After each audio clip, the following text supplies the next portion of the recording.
Stop binidrill. Think sa kanyang advice. Humanap ka ng pangit kung gusto mong lumigaya ang iyong buhay.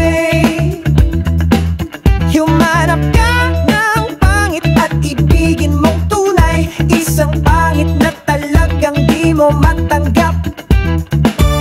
Sumunod ako sa iyong advice, kaso you said you better sing along. Kaya alas 7 ng gabi, nakilala ko tuloy itong magandang babae na nakabibighani sa aking mga mata. Ang di ko lang alam ay manloloko lang pala yun. Siya kakaiba o madalas lumalabas, Banyo Queen.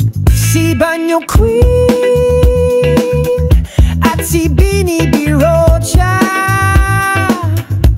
Talagang type na type ko sila. So pagkatapos ng isang linggo, pero di ka nais na isang-isa niyang dahilan. Ang kaniyang buong pamilya pupunta sa Thailand. Wala akong kakwentuhan, wala akong kasundutan, kaya di ko siya titilan. When she comes, di ko siya titilan. When she comes, kaya sa pintuan ako ay nag-isip kung ano ang maa-achieve. Ang mami nasa Germany at ang daddy ay on leave.